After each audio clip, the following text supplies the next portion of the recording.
you spent, 3 years in Fargo, and I know you speak glowingly of your time there, but I have to imagine it meant a lot to you to get this opportunity to come back to your home state and be able to tell stories here. What was it like, what was your mindset like when you were preparing to move back to Michigan? There were 2 sports jobs open at this station when I first applied, the weekend sports anchor job and the sports director job. And I don't think I thought enough of myself to apply for the sports director job. So I applied for the weekend sports anchor job. And the then news director, Taz Painter, looked at my resume and looked at my reel and was like, this doesn't add up. I said, well, is there something wrong? He goes, yeah, you should apply for the sports director position here. You're more than qualified. And it was the first time in my career that I had heard kind of words reaffirming my abilities. And I went, oh, wow.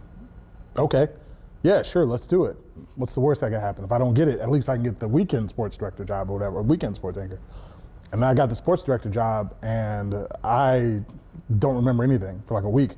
I was on cloud 9. I think it was like a 14 or 15-hour drive to Fargo. It might have been further than that. It might have been 17 hours. I can't remember, but you weren't able to come home on the weekends. You're missing weddings, you're missing, your friends' kids' birthday parties and life events. And so, I missed being home. To be 2 hours from home felt like the best possible situation outside of moving back to Detroit. So I was so thrilled to be able to move to Grand Rapids. And at the time, my sister lived here, was an elementary school teacher here.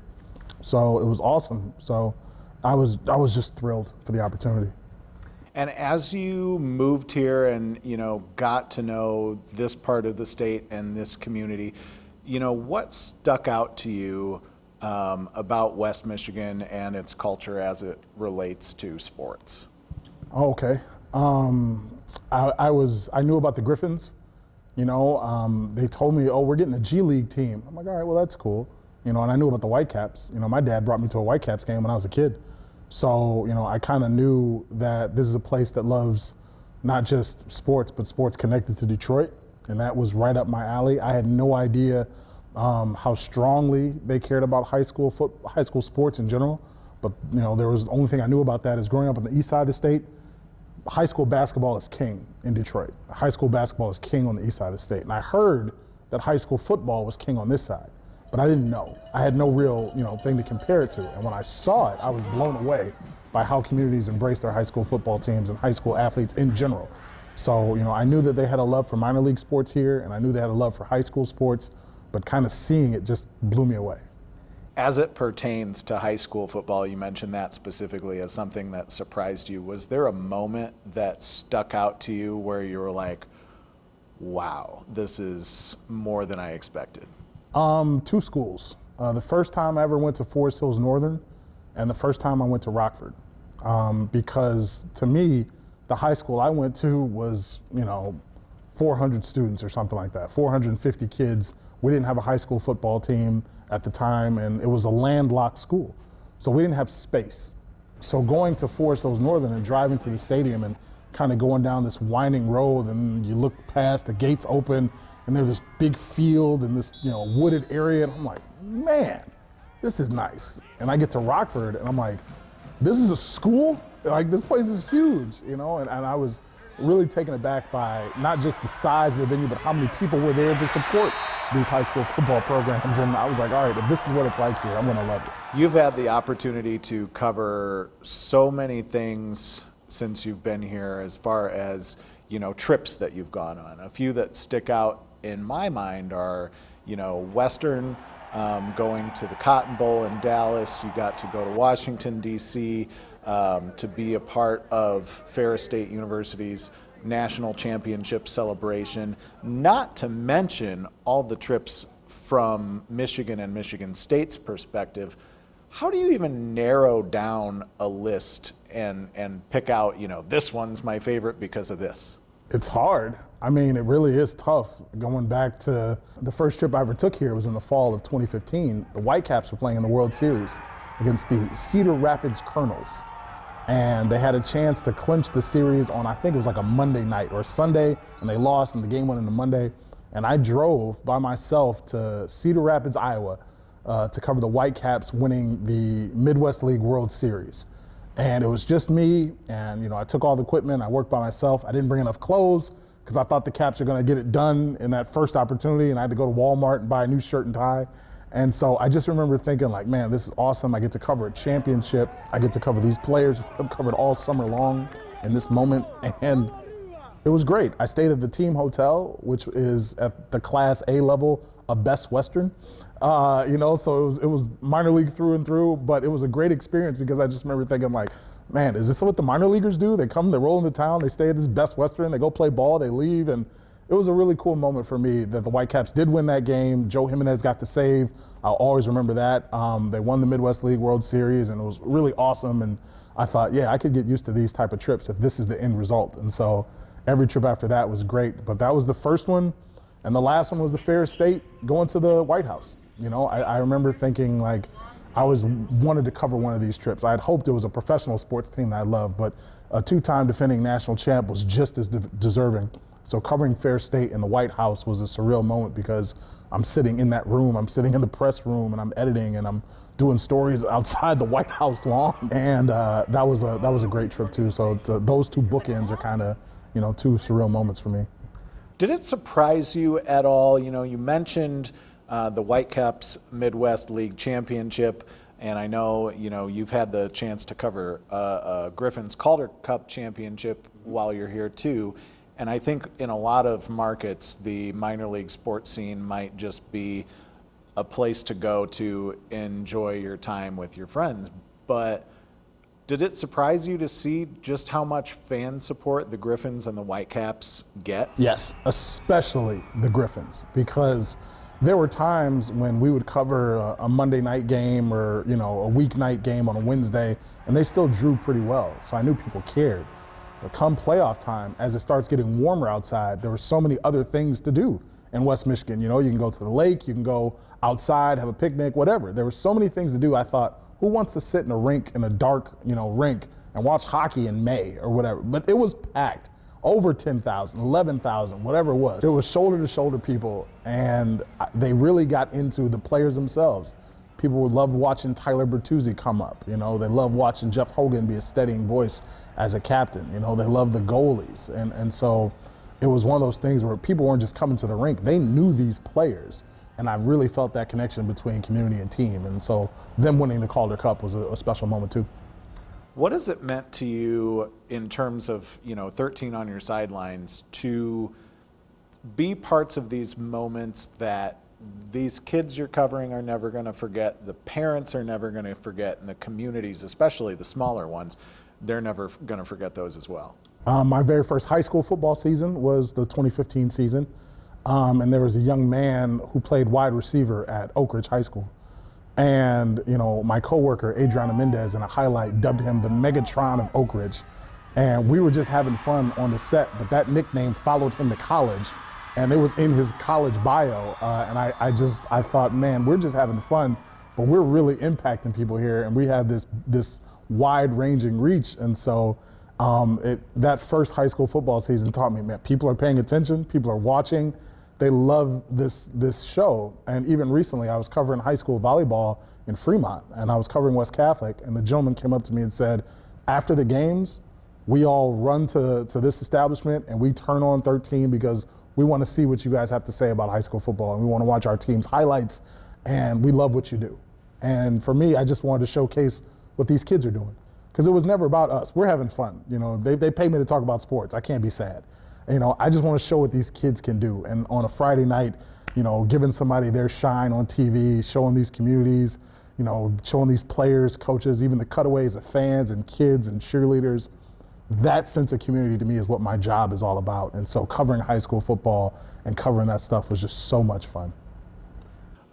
For anybody who has not heard the news yet, what is your new opportunity in your career? I will be moving to Detroit to work for a news organization called NewsNet. It's a new streaming cable news network instead of the traditional over-the-air type of broadcast. It will be offered on Roku and Fire Stick through streaming options. And it's a 24-hour network. So they have a news network and a sports, dedicated channel. I'll be a sports anchor on their sports network. So that's my main job. And instead of just covering local sports, they cover national sports that just so happen to be based in Farmington Hills, which is right next to Detroit, which is my hometown. So, it was a no-brainer type of opportunity for me. And to be going home to Detroit, you're Motown made. What does that mean to you? I always dreamed of working in Detroit. I didn't think this type of opportunity was going to be there, but I think anybody in this industry who picks up a microphone does so because somebody in their own community kind of moved them toward that direction. You saw a local news anchor, or you had some type of experience where you fell in love with local news. And for me, getting to return and be around the teams I grew up loving and watching, and being in that sports environment is huge. But I have a 2-year-old son, and my parents are kind of thrilled about me moving home. They're very thrilled about their grandson being a lot closer. So having opportunity to be so much closer to family, Grand Rapids isn't that far away, but to be down the street as opposed to down I-96 is something I'm super excited about. I know one of the questions you asked your wife Rhonda was what restaurant that is exclusive to West Michigan are you going to miss the most? What is your answer to that question? I've been thinking. Honestly, Cousins, Cousins Tasty Chicken over on Leonard is a place that was recommended to me during the pandemic, actually. And my wife and I kind of fell in love with that place, the type of place that every time you go there, there's almost a line out the door. There's a bunch of people ordering carry out. I think it's amazing. Shout out to Hamburger Mikey in Muskegon, because Hamburger Mikey is another one. And I know that you mentioned that to me a time or two. Two Beards Deli downtown. There's so many great places to eat. Somebody at work mentioned the Mitten, and I thought, man, we used to go to the Mitten all the time and grab pizza and a couple of beers. There's so many great places to eat here that, it's hard to pick one just because I really enjoyed it. I think that's part of the culture of Grand Rapids, where there's, a local restaurant in every community that people go, oh, you should go to this place. And everyone's got their place, and I enjoyed trying them all. I really did. 9 years in West Michigan, how do you sum up 9 years of a career, 9 years of, hitting huge life milestones, and just 9 years of memories in general? Maximum effort. I gave this job everything I had for 9 years. And for me, there are parts where I went back. I made mistakes, I did things wrong. I'm man enough to admit that. I have tons of mistakes that I'm comfortable talking about, but for me it was showing up every day, literally at times every day. There was no such thing as a 5-day work week. There was no such thing as a 40-hour work week. I was here all the time because this job required maximum effort, and I wanted to give that because the community deserves that. So for me, 9 years was summed up of just, I showed up every day and I tried to give this job the most of me. I tried to give this job the best that I could, and I hope that the viewer was able to understand that, and I hope that they respected that. This is sort of an inside joke for any viewers that are listening, but I know this is your favorite question of mine that I ask. Is there anything that I left out that you wish I would have asked, because you know your story a lot better than I do? I think I want to say this. When I arrived here, I didn't know the history of WZZM, and I didn't know the history of television in West Michigan. And when I moved here in November of 2014, I was going to grocery stores, or I was at the gas station, local places in your neighborhood, and I had older black people coming up to me and saying, "You don't know what you're doing, but thank you." And it was weird. I didn't know why it was happening. And after the second or third time, I understood that to them, my representation on TV offered something a little bit greater. I was the first black sports director at WZZM since Sam Hooks. And to a lot of people in certain communities, it meant a lot to turn on the television and see someone that looked like them. I never really gave that much thought until they kind of told me that you can inspire people who can now look at you and say, oh, look, Jamal's on TV. That can be a job that you could have. And that type of representation wasn't something I ever thought of in my career until I moved to Grand Rapids, and people thanked me for just being present. They thanked me for being on TV. People have thanked me for being a role model. And I'm just kind of doing my job and I'm just trying to do the best I can. And I really learned that when they talked to me like that in 2014, it meant a lot. So when I had the worst moment of my career in 2015 with the Michigan State debacle and getting the score wrong on television and having this viral moment that was incredibly embarrassing, I was able to weather that storm because for every piece of hate mail I got, for every angry email or phone call or text message, there were people in the community saying, we know what happened, we support you, you're still our guy. And that got me through. That allowed me to keep going and continue to do this job because I was this close to quitting, in all honesty. So the community was able to pick me up at my lowest point, and they were able to keep me here for 9 years, and I can never thank them enough for that. You know, you bring that up, representation, and you said that was something that you hadn't really thought about, but you know, behind the scenes here at 13 on Your Side, you have been sort of a champion for all of us in terms of diversity, equity, and inclusion. So having gone from not thinking about that to now having that be part of your legacy here, what does that mean? It means a lot because, you know, I think every human being owes other human beings. I think we owe it to other people to not just be our best self, but to help other people in any way that we can do that. And for me, it got to a point in my career where I realized I had a voice. There were certain aspects of this job that were being overlooked. There were certain parts of the community that were being overlooked, that were being looked down on perhaps. And I have a voice to stand up and say, that's not right. I don't think that's how this goes. I think we should reconsider this, that, and the third. And for me, once I learned that about myself, I realized it was my responsibility to continue to do that. And so, like I said, I didn't think about being a voice for other people. That's not why I picked up a microphone. That's not why I got in this job. That's not why a lot of things. But once it became clear to me that I was a role model for certain people, or I did have a voice of responsibility in certain aspects, I felt it incredibly important to continue that work. And that wasn't just in matters of race, matters of sex, matters of class, matters of gender, matters of religion. You know, diversity, equity, inclusion can mean a lot of things. So for me, it was just making sure that every single person had a voice, you know, if they wanted an opportunity to speak up, that they deserved to be heard. So I think it's incredibly important. And I hope that there's a lot of people at WZZM that continue that work after I leave, because I think this community has so many different types of stories that everybody in this community deserves to have their voice heard.